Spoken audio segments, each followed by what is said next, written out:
अस्सलाम वालेकुम dear students, कैसे हैं आप सब।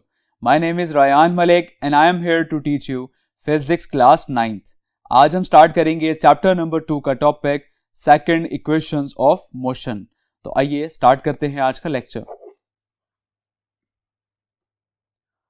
Chapter number 2 kinematics and the topic 2.6 equations of motion. तो आज हम डिस्कस करेंगे इसमें सेकंड इक्वेशन ऑफ मोशन। जैसे कि हमने डिस्कस किया था लास्ट लेक्चर में कि एक बॉडी जो कि पॉइंट ए से बी तक एक यूनिफॉर्म एक्सेलरेशन के साथ मूव कर रही है। अब इस बॉडी के साथ कौन कौन सी टर्म्स रिलेट करती हैं, that is initial velocity, final velocity, time and distance cover and similarly the acceleration.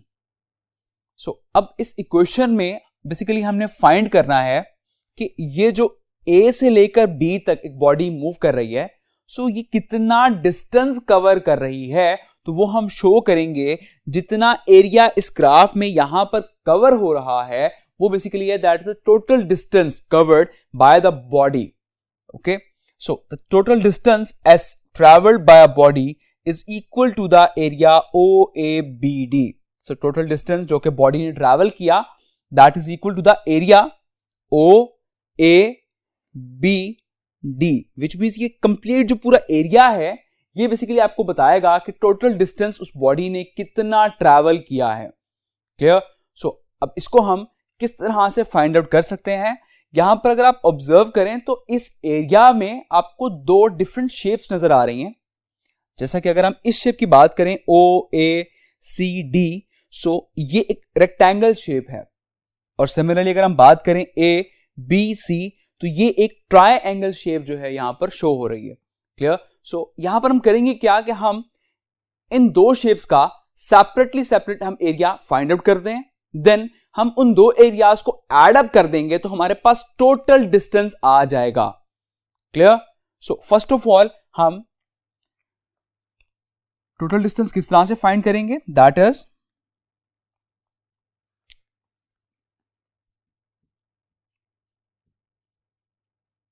total distance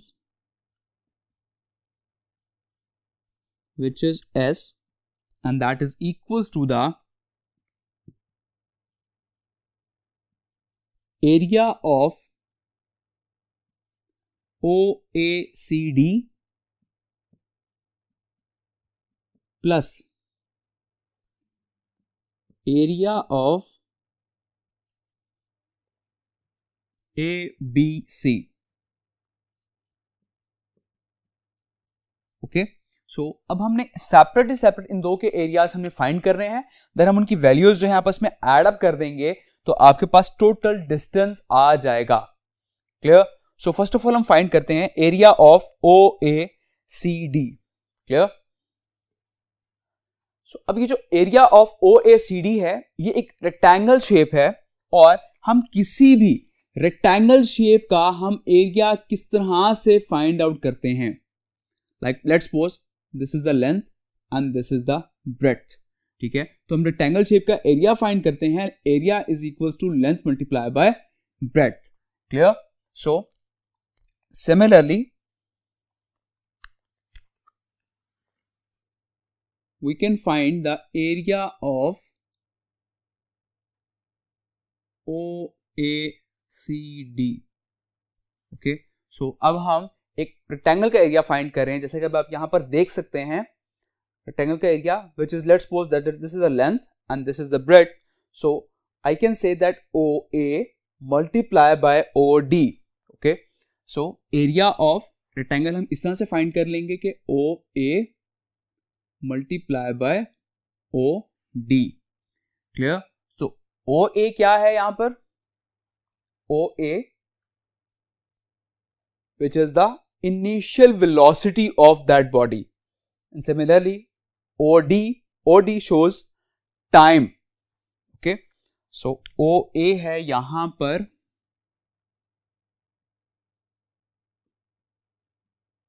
VI और OD है यहां पर time.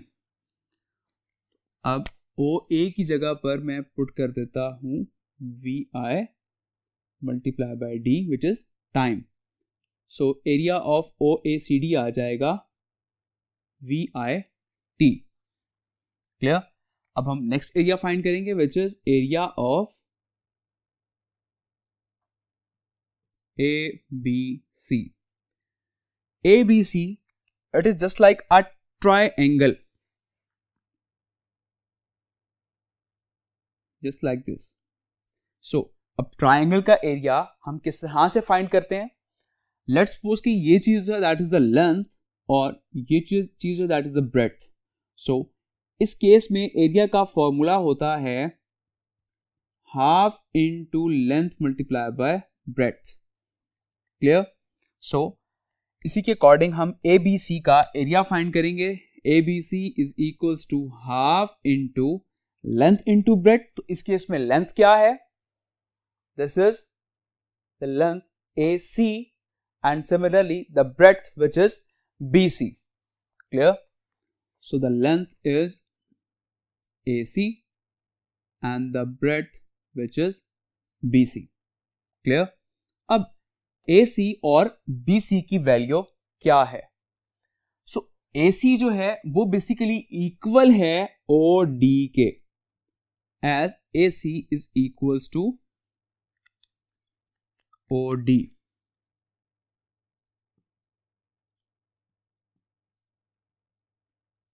AC is equals to OD. अब ये जो AC एग्जैक्ट OD के इक्वल है, दैट क्लियर्स। लेकिन अब ये AC किस चीज को रिप्रेजेंट कर रहा है? बेसिकली AC रिप्रेजेंट कर रहा है बेसिकली टाइम को। ओके, सो AC जो है यहां पर रिप्रेजेंट कर रहा है बेसिकली टाइम को। तो हम कैसे कह सकते हैं कि OD जो है विच इज टाइम। क्लियर? और अब हम यहां पर कह सकते हैं कि AC तो हमने फाइंड कर लिया, वो तो टाइम है। अब BC यहां पर क्या है? सो हमने फर्स्ट इक्वेशन ऑफ मोशन में डिस्कस किया था which is the slope of line AB। सो मैं यहां पर रिपीट कर रहा हूं उसको, slope of line AB, slope of AB which is actually A and that is equal to the perpendicular over base। मैंने कहा था that is equal to the BC over AC। So again AC जो है वो represent कर रहा था OD को और OD वहां पर है टाइम। तो मैं इस जगह पुट कर सकता हूं कि ये AC टाइम के इक्वल है।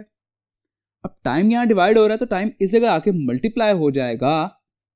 सो यहां से मेरे पास BC की वैल्यू आ गई which is BC is equals to 80। तो अब इन दो वैल्यूज को मैं यहां पर पुट करता हूं। So area of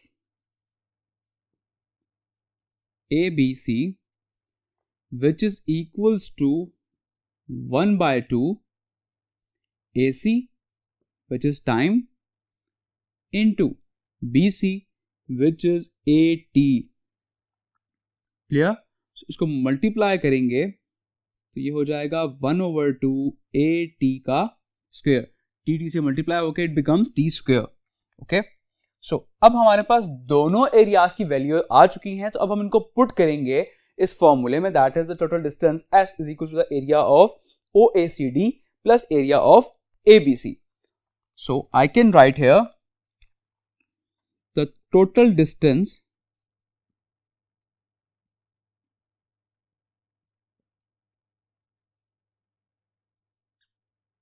S is equals to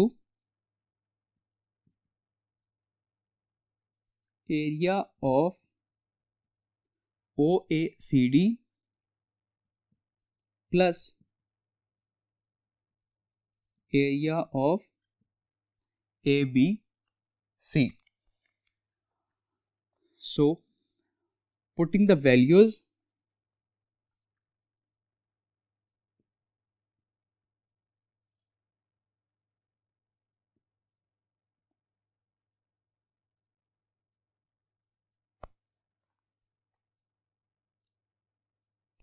values of area OACD,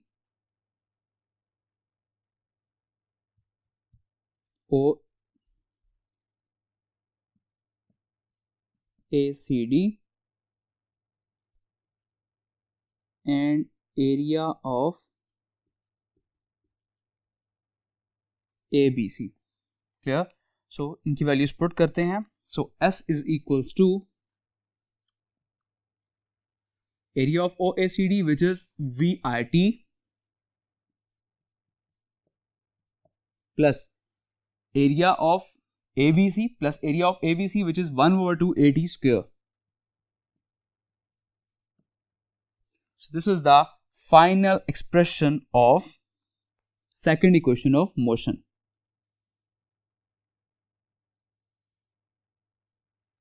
Clear? I hope ये लेक्चर आपको बहुत अच्छी तरह समझ आ गया होगा. तो अपना बहुत सारा ख्याल रखिएगा. Take care. अल्लाह हाफिज.